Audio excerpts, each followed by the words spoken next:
Live from New Delhi, you're watching DD India Live, India's voice to the world. I'm Preeti Kaur, and on behalf of DD India, we all wish you a very happy 2026.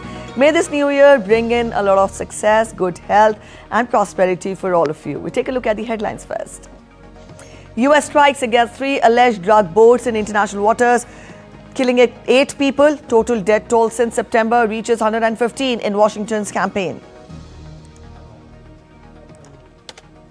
Russia downs Ukrainian drones headed for Moscow on New Year's Eve. Restrictions on airports imposed, while Zelenskyy says his country was 10% away from a peace deal with Russia.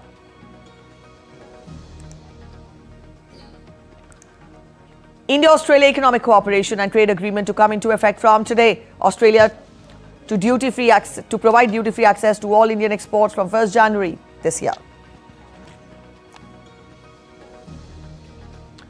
President Murmu and Prime Minister Modi extend New Year greetings as world rings in 2026 with great celebrations, fireworks and prayers.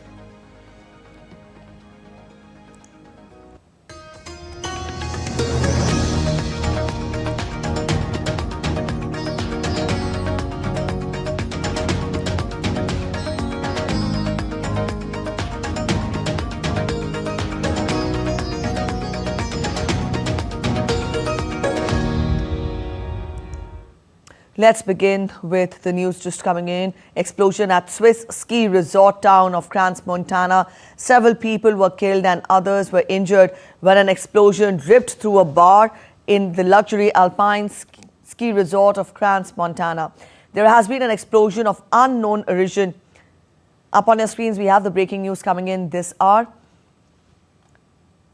Several dead reported at an explosion at Swiss ski resort town. As per the officials, the explosion took place at around 12:30 GMT in a bar called Lee Constellation, which is popular with tourists as revelers rang in the new year. Investigation is still underway. We will keep you updated as more information emerges. Up on your screens, we have the breaking news coming in this hour. Several people were killed and others were injured when an explosion ripped through a bar in the luxury alpine ski resort town of Crans, Montana in Switzerland.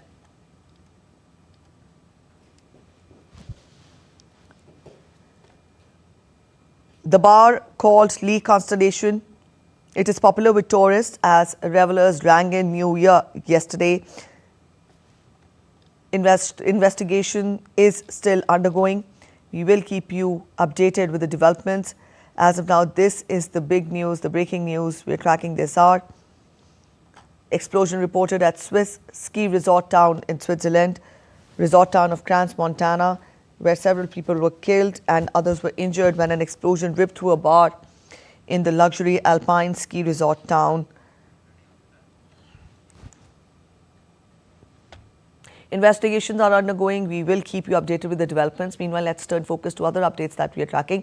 The US military said that 8 people were killed in multiple new strikes on alleged drug boats, bringing the death toll in Washington's campaign against what it says are narcotics traffickers to at least 115. US Southern Command, which is responsible for American forces operating in Central and South America, announced 2 sets of strikes, which were carried out on Tuesday and Wednesday. The exact location of the strikes was not immediately made clear. Previous strikes have taken place in the Caribbean or the Eastern Pacific. The military said it had notified the Coast Guard to activate the search and rescue system without offering more details about the fate of those aboard the other boats. Hours later, it issued a second statement about strikes on 2 more vessels conducted on Wednesday, killing 5 people. Again, it was not clear where the strikes took place. US President Trump said on Wednesday that his administration was removing the National Guard from Chicago, Los Angeles and Portland, but he added in his social media post that federal forces will come back if crime rates go up. Local leaders in those cities and Democrats have said that the deployments, which have faced legal challenges, were necessary. They have accused the Trump administration of federal overreach and of exaggerating isolated episodes of violence at mostly peaceful protests to justify sending in the troops.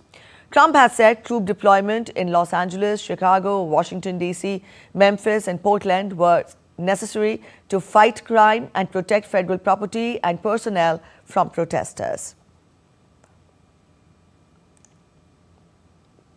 The U.S. Supreme Court on December 23rd blocked Trump's attempt to deploy National Guard troops in Illinois, a ruling that undercut his legal rationale for sending soldiers to other states.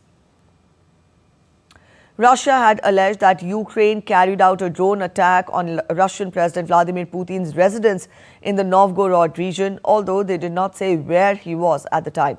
On Wednesday, the Defense Ministry published a video of a downed drone that it claimed was used to conduct the offensive. Ukrainian President Volodymyr Zelenskyy said on Wednesday that his country was 10% away from a deal to end the conflict with Russia, but cautioned that the most important issues were unresolved and warned against rewarding Moscow. In his New Year's Eve address, Zelenskyy said that his country wanted an end to the conflict, but not at any cost, and that any agreement needed strong security guarantees to deter Russia from invading again.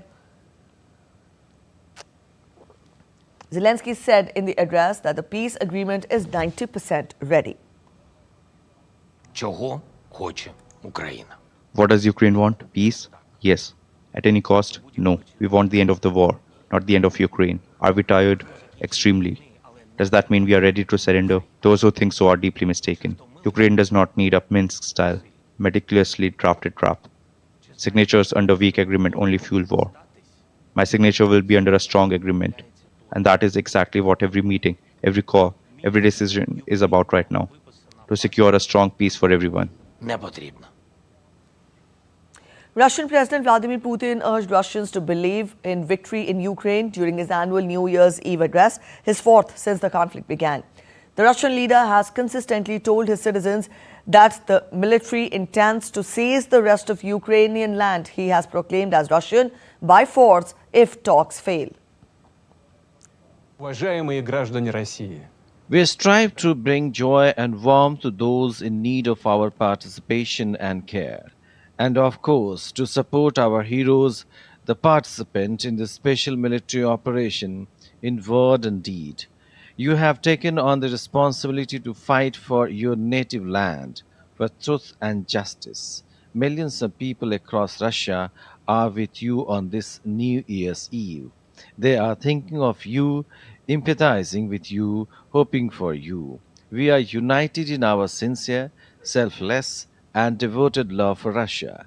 I congratulate all our soldiers and commanders on the coming new year. We believe in you and our victory. от искреннего стремления принести ей пользу. After a ceasefire between Thailand and Cambodia, 18 Cambodian soldiers have been released. The men had been held as prisoners of war for about 5 months after being captured during earlier border clashes. Their return comes just days after a new ceasefire brought an end to the weeks of intense fighting along the border. Both nations have agreed to freeze troop movement and allow civilians to return to areas affected by the clashes. We get you a detailed report. Cheering crowds welcomed 18 Cambodian soldiers home on Wednesday. Their release by Thailand follows a renewed ceasefire, signalling an easing of tensions between the two Southeast Asian neighbors. The 18 soldiers are our Cambodian blood. They sacrificed their lives for our motherland and our people. So I'm very happy to come here. From my heart, I have nothing else to give them but my congratulations on their release. The handover was delayed by a day over Thai concerns over alleged violations of the ceasefire, but took place after sustained Chinese diplomatic pressure to ensure the deal holds. A decades-old border dispute between the Southeast Asian countries erupted into military clashes several times this year. The latest round of fighting in December killed dozens of people and displaced more than 1 million others. The Southeast Asian neighbors agreed to halt fighting at noon on Saturday, ending about 20 days of clashes. Saturday's deal had seen both sides agree to freeze the front lines where they are now, ban reinforcements, and allow civilians living in border areas to return as soon as possible. The captivity of 18 Cambodian soldiers since July during an earlier round of deadly clashes has inflamed nationalist sentiment in Cambodia, their release being one of the main demands of its government in the ceasefire talks with Thailand. Cambodian Defense Ministry said the soldiers were transferred at a border checkpoint on Wednesday after 155 days in Thai custody. The governor of Cambodia's Battambang province, Suk Lau, described the returnees as heroic soldiers. On Wednesday, Thailand's foreign ministry said the release of the soldiers was a demonstration of goodwill and that it hopes Cambodia would reciprocate this goodwill through its concrete actions. We think at the current moment we can manage to deal with the situation bilaterally. Should the need arise, Thailand and Cambodia should consult each other first and then ask. And then China said that it is ready to provide assistance if needed. The border clashes flared up again this month after a previous ceasefire deal brokered by US President Donald Trump and Malaysian Prime Minister Anwar Ibrahim collapsed. The clashes, which have also seen Thailand launch airstrikes along the border, are the most serious since the ceasefire was agreed in July. Bangkok and Phnom Penh have also agreed to freeze troop movements and cooperate on demining their 800-kilometer disputed border. In the long term, the two sides will need to resolve their long-standing dispute over how to demarcate an 800-kilometer section of their joint border. The disagreement dates back to the early 1900s when France occupied Cambodia. Cambodia and Thailand previously clashed over the same frontier between 2008 and 2011. The disputed border zone is home to three 1,000-year-old temples built by the Khmer Empire. The most famous of the three, Priya Vihar, is a UNESCO World Heritage Site and the subject of a famous 1962 International Court of Justice case between Thailand and Cambodia. The ICJ ruled in Cambodia's favor in 1962 and again in 2013. Bureau Report, DD, India. Israel's military chief says the country's determination to disarm Hamas is absolute, calling 2026 a decisive year for Israel's security. Lieutenant General Eyal Zamir made the remarks during a visit to Israeli troops in Gaza. His comments follow talks between Prime Minister Benjamin Netanyahu and US President Donald Trump on the next phase of the fragile Gaza truce. US President Donald Trump warned Hamas of severe consequences if it does not disarm, while the group has repeatedly refused to surrender its weapons. Although the ceasefire has largely held in October, both sides accuse each other of violations. Meanwhile, Israeli military has begun demolishing 25 buildings in the Nur Shams refugee camp in the occupied West Bank. The Israeli military says the demolitions are part of operations targeting armed groups in the area. Taiwan remained on high alert after China staged massive military drills around the island the previous day, keeping its emergency maritime response center running as it monitored Chinese naval maneuvers. The exercises, named Justice Mission 2025, saw China fire dozens of rockets towards Taiwan and deploy a large number of warships and aircraft near the island in a show of force that drew concern from allies in the region and the West. Beijing announced late on Wednesday the completion of the drills, saying its military would remain on high alert and continue to strengthen their combat readiness. In reply, Taiwan's defense ministry said that as there was still a significant number of Chinese planes and vessels in its response area, its armed forces would maintain an appropriate contingency mechanism. It did not elaborate. Bangladesh bid an emotional farewell to former Prime Minister Begum Khaleda Zia with a state funeral in Dhaka on Wednesday. Hundreds of thousands gathered to honor the BNP chairperson and the country's first woman Prime Minister. National and international leaders attended the funeral, paying tribute to her decades-long political legacy. Former Bangladesh Prime Minister and Bangladesh Nationalist Party chairperson Begum Khaleda Zia was laid to rest on Wednesday following a state funeral. Hundreds of thousands of mourners gathered at Manik Mia Avenue in Dhaka to pay their final respects. This is a big time loss for us, for the country as well, and we have lost a great leader, President Zia Rahman's wife, Begum Khaleda Zia. She was unconditionally a great leader. I don't think someone else can fill that gap. Her namaz-e-janaza was attended by Chief Advisor Professor Muhammad Yunus members of the interim government, BNP leaders, and representatives of other political parties. Foreign dignitaries, including India's External Affairs Minister Dr. S. Jaishankar, and envoys from several South and Southeast Asian countries were also present. Dr. Jaishankar met BNP acting chairman Tariq Rahman and conveyed condolences on behalf of Prime Minister Narendra Modi and the people of India. Khaleda Zia's body was taken to the Parliament complex with full state honours as Dhaka witnessed scenes of nationwide mourning. BNP Standing Committee member Nazrul Islam Khan read out a brief live sketch on behalf of the party.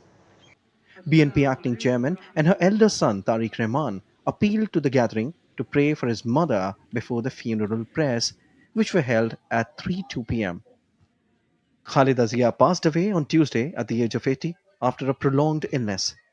The interim government declared 3 days of national mourning. Following the janaza, Khaleda Zia was buried beside her husband, former President Ziaur Rahman, at Sher-e Bangla Nagar in the capital. Rabindra Chauhan's report for DD India. You're watching DD India Live. We're heading for a short break, but after the break, we will get you glimpses of New Year's celebration around the country and the world. Stay with us. India marks 68 years of DRDO today, celebrating indigenous defense innovation and strategic strength. We will also get you updates on the weather conditions across North India.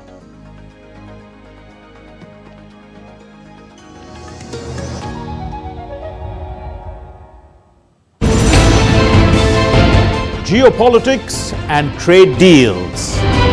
Economic challenges amid development. Hard work and the path to prosperity. It's the economy always.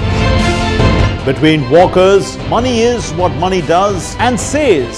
Supply creates its own demand. Between the bulls pulls and bears tears. When supply chains globalization and India rises to the podium. We'll get you centered with the Economic Brief at 8 p.m. every Thursday on DD India.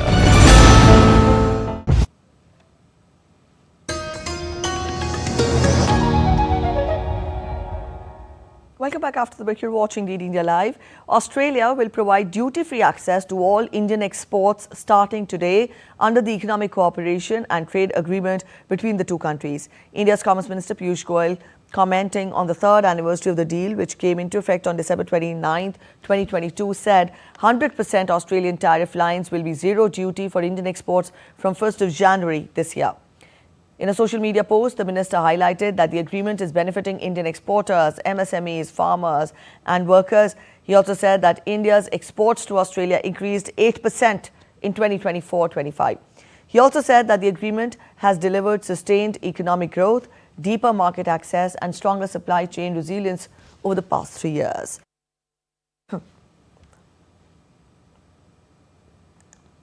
And now it's time to look at the New Year celebrations from across the world. President Draupadi Murmu conveyed her heartfelt greetings and best wishes to citizens across the country and abroad. In her message, President Murmu said, and echoed her, "On the joyous occasion of New Year, I extend my heartiest greetings and best wishes to all Indians in the country and abroad. The New Year symbolizes renewed energy and positive change.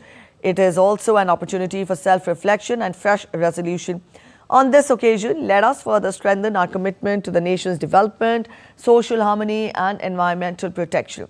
May the year 2026 bring in peace, happiness and prosperity into our lives and infuse a new energy to build a stronger and more prosperous India."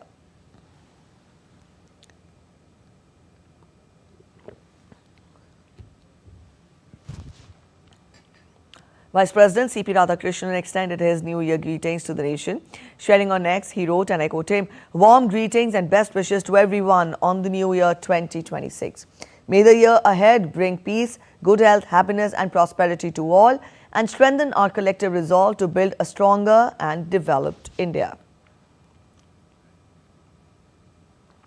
Prime Minister Narendra Modi extended his New Year greetings to the countrymen. Sharing on X, he wrote and echoed him, wishing everyone a wonderful 2026. May the year ahead bring good health and prosperity with success in your efforts and fulfillment in all that you do. praying for peace and happiness in our society.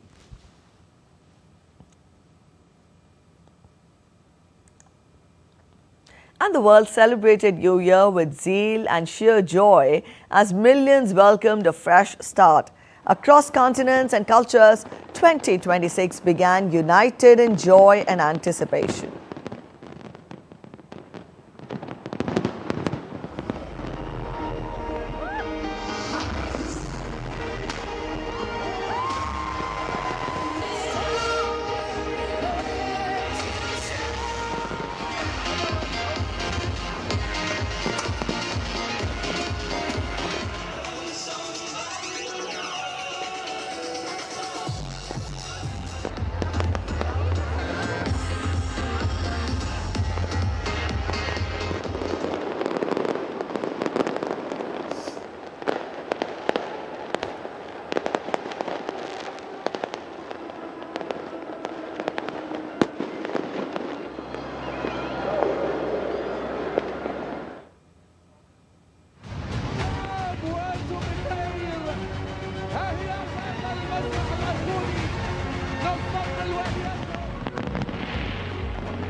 As the world bids farewell to 2025, attention turns to the year 2026. According to the Chinese zodiac sign, the year 2026 will be the year of the horse, a sign associated with energy, ambition, and independence. The year of the horse is expected to bring a spirit of vitality and progress, inspiring individuals and communities to embrace movement, determination, and forward momentum in the months ahead.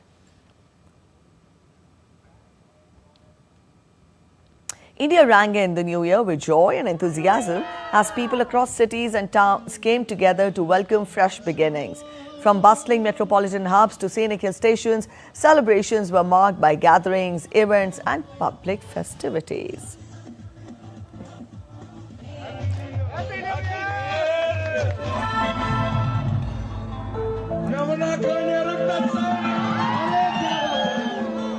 We're going to rock, we're going to dance. ये दिल दीवाना करती है दीवाने में मुझको ना करने रखता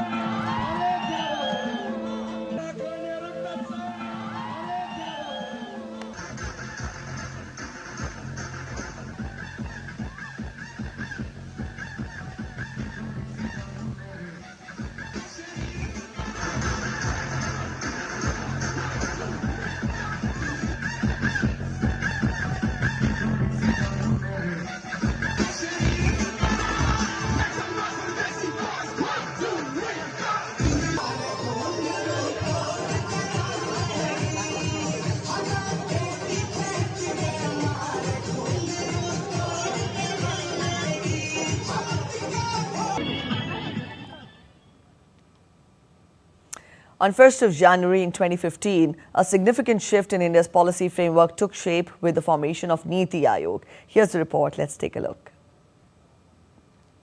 Niti Aayog was constituted through a resolution of the Union Cabinet, replacing the Planning Commission and marking a decisive move towards cooperative and competitive federalism. Designed as a policy think tank of the Government of India, Niti Aayog aims to foster inclusive growth by involving states as equal partners in national development. It emphasizes bottom-up planning, evidence-based policy making, and outcome-oriented governance. Under the leadership of Prime Minister Narendra Modi, Niti Aayog has played a key role in shaping long-term development strategies, aligning governance with innovation, sustainability, and India's evolving socio-economic needs. From policy reforms to development, Niti Aayog continues to serve as a catalyst for transformative change in India's growth journey. With a vision of self reliant and future ready India, Niti Aayog remains central to the nation's policy architecture. Kriti Vadhera's report for DD India. Day of the Defence Research and Development Organization, formed in 1958 to build India's indigenous defence technology. As the country celebrates DRDO's achievements, the occasion also highlights the vital role of defence research and innovation in safeguarding India's strategic future. Take a look at this special report. Now, +1, +2, and counting up. The Defence Research and Development Organization marks its 68th Foundation Day on January 1st. Established in 1958, with just a handful of laboratories, DRDO has grown into a powerhouse of innovation, now operating over 50 labs and driving cutting-edge technologies for our armed forces. DRDO over the years has created world-class platforms giving India strategic autonomy. It has done through robust research and development facilities and is pioneering an ecosystem that will enable Atmanirbhar Bharat. Now, the Integrated Air Defense Weapon Systems, QRSAMs, Vishorats, Directed Energy Weapons, Advanced Surface Wave, Over-the-Horizon Radar, and new man-portable autonomous underwater vehicles for mine countermeasures. The key milestones include the successful long-duration test of the scramjet combustion engine in April, running over 1000 seconds. A critical step towards hypersonic weapons that places India amongst the elite global club. DRDO also demonstrated free space quantum secure communications over 1 kilometer in June, paving the way for unbreakable cyber security. DRDO offered 28 weapon systems for emergency procurement and deepened private sector partnerships, transferring technologies for light tanks, artillery ammunition, and more. Looking ahead, DRDO 2.0 is shifting focus to next generation technologies, directed energy weapons, photonics, quantum systems, and artificial intelligence. Future wars will not be fought by platforms alone. They'll be fought by systems. Systems are being created by DRDO along with the private sector, and DRDO is spearheading this mission of Atmanirbhar Bharat. With camera person Shubham, this is Colonel Danvi for DD India. And before wrapping up, let's take a look at the first dawn of New Year 2026.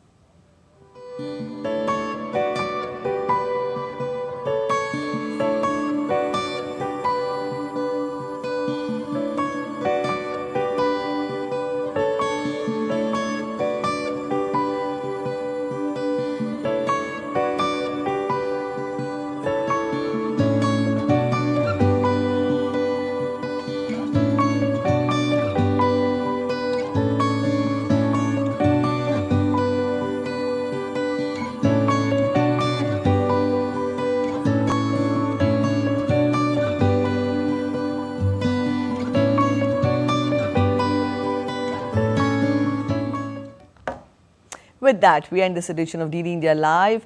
Again, on behalf of DD India, we wish you all a happy 2026 and may this new year bring in the best of everything for all of you.